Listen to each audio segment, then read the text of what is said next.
this with his pencil, which was always a sign that he was nervous. He was doing that sort of thing. He said, you get, that makes you wonder. But he was a little bit bewildered. He didn't quite know what to say because he had seen Popoff before. And he knew now that Popoff was one of the bad guys. Oh, but wait a minute, I got news for you. Johnny Carson died some time ago. And between the time that he retired and the time that he passed on, he used to call me about once a week and say, Randy, I saw Peter Popoff on television again. We revealed that he was a fake, and yet he's still on television. And I'd always tell him, John, it's because these are the unsinkable rubber ducks. There's no way that you're going to get these people to be exposed to the public, because the public doesn't want to know that. They'd rather have the alternative explanation. They'd rather believe that God is speaking directly to him, and they're all going to be healed without using medicine and such. And Johnny Carson was not very pleased with that. Well, I have the relief of knowing that Johnny Carson died before he found this out. Popoff simply changed the name of his ministry from Peter Popoff Ministries to People United for Christ. He changed the sign, that's all, but he continued right on in business. He went off television for a few weeks, and then everything quietened down, and he went right back on television and continued on doing these programs. And we intercepted his 2009 income tax statement. Now, he's a non-profit. He doesn't pay any taxes because he's a religion, you see. Isn't that a big advantage? Yes. You tell people lies and you make a lot of money. You don't have to give any of it to the government. Isn't that convenient? A stupid American law, friends. But nonetheless, there it is. We examined his tax records. In 2009, he made $1 million more than the year in which that program was recorded. He was exposed as an absolute fake, and it's on YouTube. You can go to YouTube and you can see this. Tens of thousands of people have downloaded this and have seen it. Everybody knows about it, but it didn't put Peter Popoff out of business. He's still in business. It's incredible.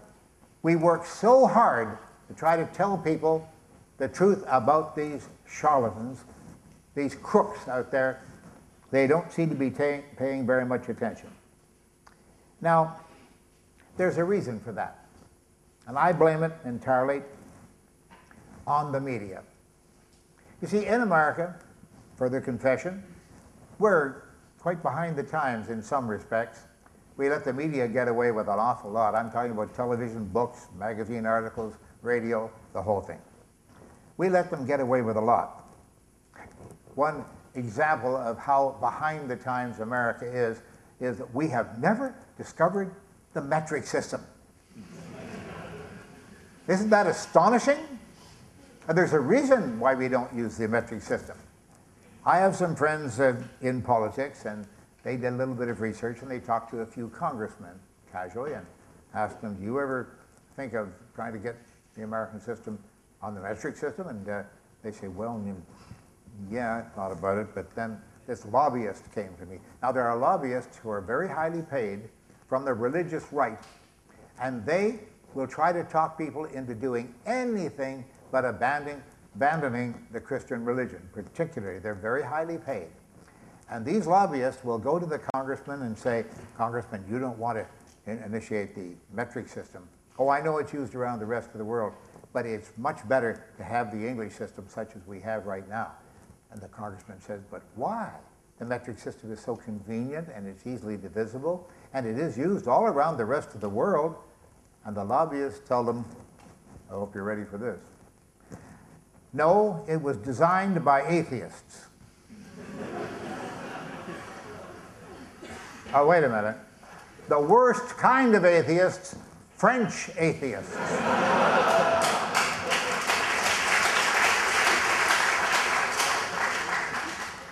And the congressman says, oh, well, we can't have that, can we? And then the lobbyists will tell them, and it's much closer, the English system is much, much closer to biblical measurements. Ladies and gentlemen, it's nowhere near it. There are over 300 different standards in Bible measurements that are mentioned in the Holy Bible.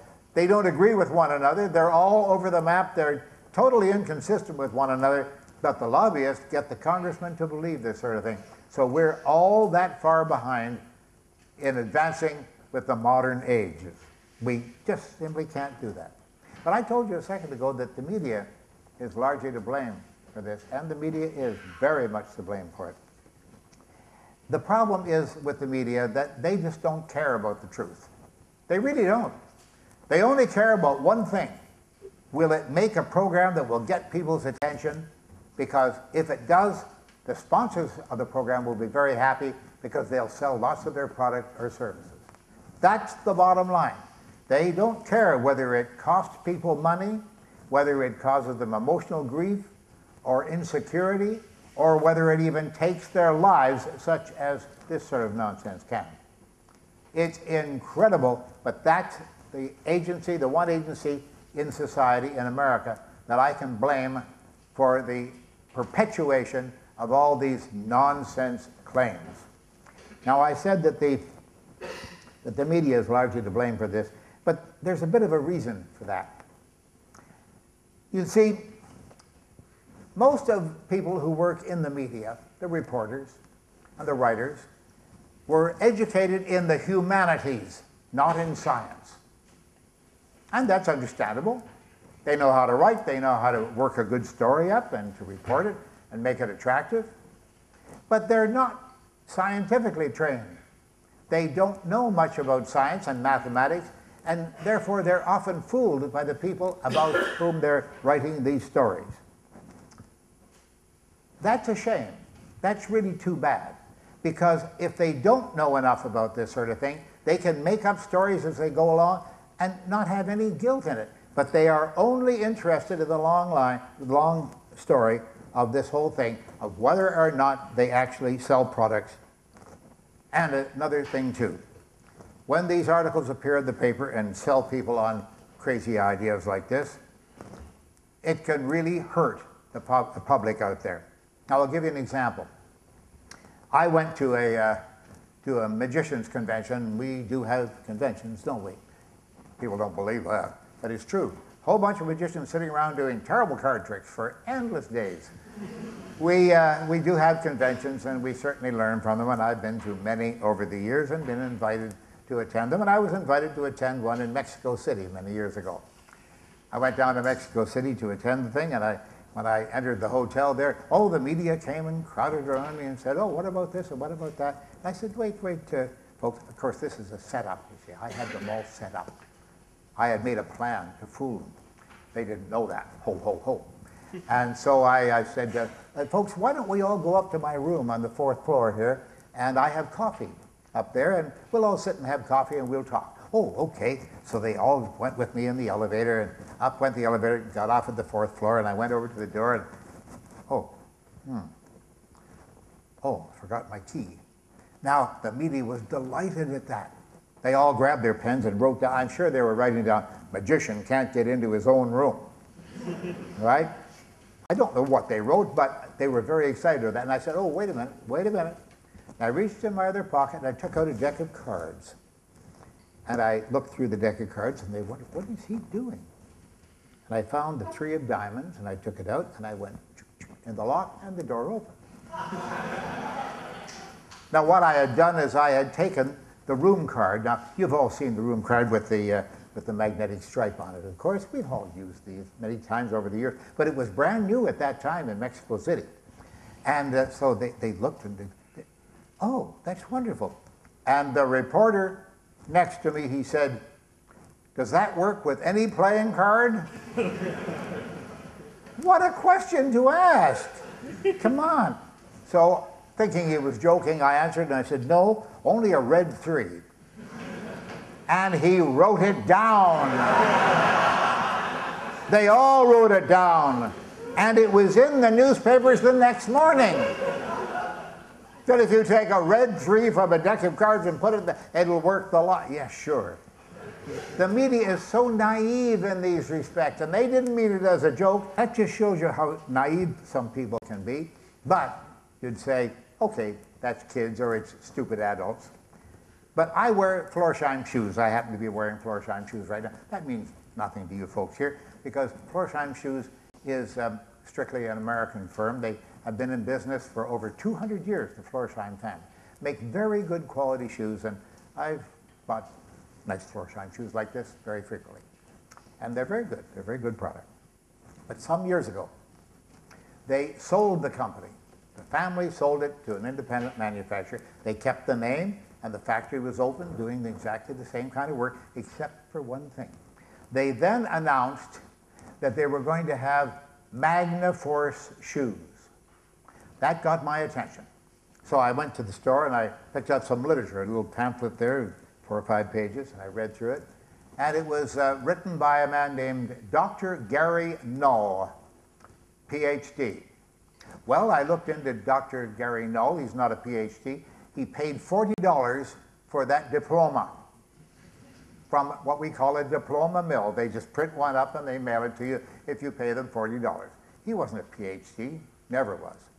But the new Florsheim Shoe Company had hired him to develop Magna-Force shoes, and this is what he said in the pamphlet. He says, this works on quantum theory. That's important right away, you see, because we know it's okay if it's done on quantum theory. And what they did is, in the toe of the shoe, underneath, they placed a neodymium magnet, little tiny magnet, and in the middle of the sole and at the heel, they placed another one. There were 3 magnets in there. And they were advertised as being unipolar magnets. And a lot of you will be amused when you hear this. You can't have a unipolar magnet. All magnets have got 2 poles, you see. But this was a new development, unipolar magnets. And Gary Null, who used to call himself a doctor, he doesn't do it anymore. I wonder why. He said that because there's iron in blood in the form of hemoglobin, that this attracted the blood to your feet and increased the circulation of blood in your feet. Then apparently it bounces up to the top of your head. I don't know what the whole theory was, but it was total nonsense. Well, I have happy news for you, however. The Florsheim family, hearing about this, immediately bought the company back, and they're now manufacturing decent shoes, and Magna-Force shoes don't exist any longer. Now, there is one thing I must tell you about that. I found Magna-Force shoes to be very handy for one specific thing. If you're ever walking along the street and you need a paper clip, right there. It attracted paper clips, and you always had, there's another one over here. You want one? Sure. It attracted paper clips, but that was the only use of it, except that you had to pay $40 more for the pair of shoes if they had magnets involved. Don't laugh, there's a science. Now that shows you how ignorant the public can be. But wait a minute, I've got a theory about PhDs too that I've got to share with you.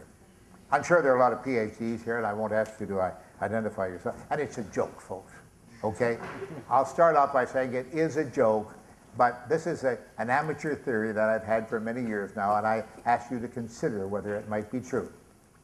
I have total respect for education. I only have an honorary degree. I don't have any academic degrees, and I never claim that I do have. But I'm very proud to know so many scientists, PhDs, all over the world in many different languages and sizes and shapes and colors. Yeah, they have to study very hard to get where they are. But PhDs are made. Isn't that strange? No, they don't make them in a factory, no. But they make them in a college or in a university. They study for many years, they pass all the tests, and they write the papers and such. And at a certain point, the instructor tells them, you have now passed, you will become a PhD at the ceremonies next week. Oh boy. That's when they actually become a PhD, you see. Up until then, they're ordinary folks. But they're about to undergo a transformation. And this is the way it takes. I've seen several times, because I've actually been asked to lecture at these ceremonies sometimes. And I've seen it myself. And they wear funny square hats. You've seen it, with a tassel hanging down. It's pretty silly, but they have to do it just once at least. And they wear the robes, and they sit on the right side of the audience, and on the left side is the family, see? And the family is very, very proud. Oh, they're very proud of their boys and girls there. They're becoming PhDs, and rightly so. It's a great honor. And so there's a gentleman standing behind a big desk like this, and he has little rolls of paper with ribbons wrapped around them. You've seen it. And they have names on them, you see? And the gentleman standing here, he picks up one of them, Pardon me. I need some homeopathic.